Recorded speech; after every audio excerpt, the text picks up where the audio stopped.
Hi, my name is Gerhard Schwartner. Welcome to Selling Power TV. Today we have the VP of Sales of Showbit.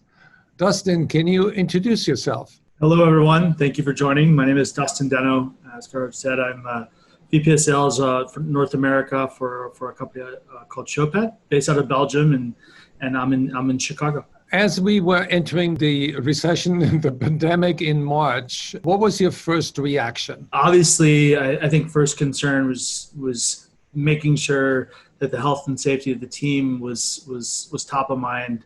Kind of understanding how we were going to, as an organization, function and work was the second kind of topic. Thinking of how you're going to also deliver results to the business in a time like this. And so I think once we kind of got through that initial shock and all of how big and kind of drastic the changes were going to be, and then how long the changes were going to be, it was very much kind of taking a step back and reassessing how we were going to go to market, continue to build and enable and structure our teams to be successful. So how long did it take your team to go to a home office situation and feel functional? Didn't take too long from a setup perspective to get there. It's just more of, there's so many things that happen in the office that drive a business, that kind of swivel chair enablement from your peer, or those conversations in passing to the water cooler or conversations leaving a meeting that also have tangible results and kind of collaboration.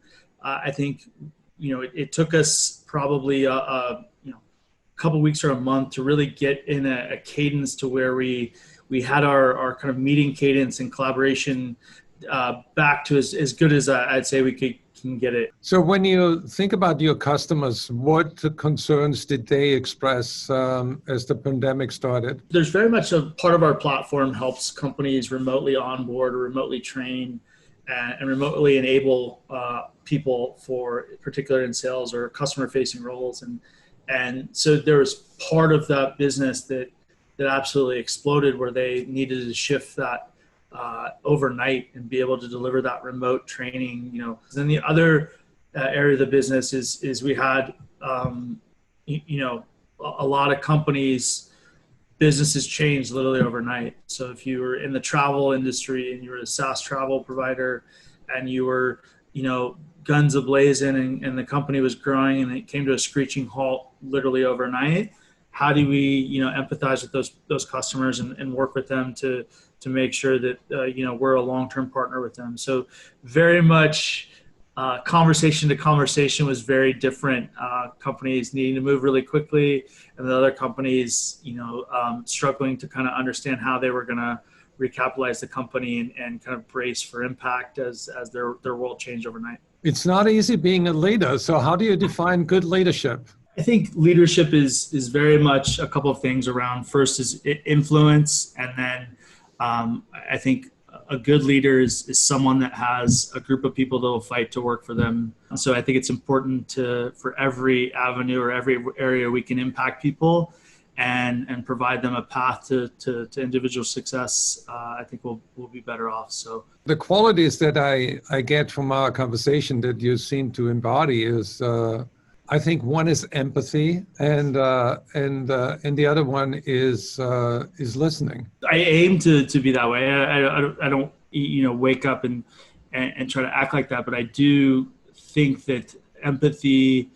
and listening are very important in leadership, and in particular in sales, because I think empathy is a skill set that you need when you're talking to your customers, because you really have to step in their shoes. I think the more you lead with empathy with your team and with your customers, the better off you're going to be. I've always said that kind of the new skill set of a rep in in today's time is someone who's empathy, someone who's creative, and someone who's got really strong business acumen. And those are very hard to find in one individual, but those three characteristics tend to produce really great reps. Yeah, I totally agree. And Showbit was one of the first sales enablement solutions in the market. Yeah, they've really pioneered the space, and I think we're continuing to innovate when you think about the full platform vision. there's when you think about sales enablement, it's kind of been an interesting category. You had marketing had this massive influx of content that was getting created, and then sales and the customer had to consume that content in a way that made sense.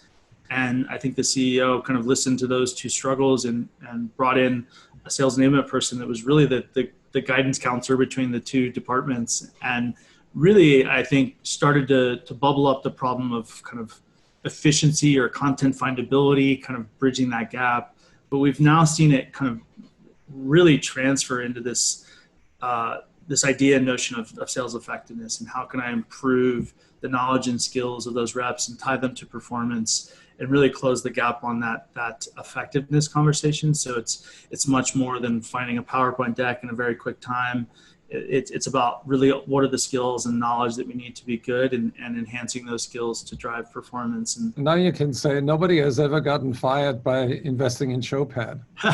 Yeah, we used to say that a lot at Salesforce, and we're that's definitely the case at Showpad as well. So that's what we wake up every day fighting for. So can you give us some guidance when people go to showpad.com? There's a remote selling hub that's on our site right now that's received a ton of traction and great feedback that I think is a really great way for even people that aren't looking at sales enablement technology to go there and learn.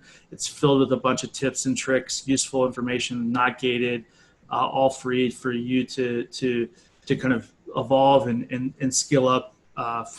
We've kind of compiled a bunch of great resources to help manage remote sales teams and remote onboarding and all the challenges a lot of our customers felt. And then, if technology is part of the solution, definitely look at the rest of the platform on the site. But I encourage everyone to start on the remote selling hub to get some really great insights. Thank you, Dustin. Thank you very much. Thanks for the time.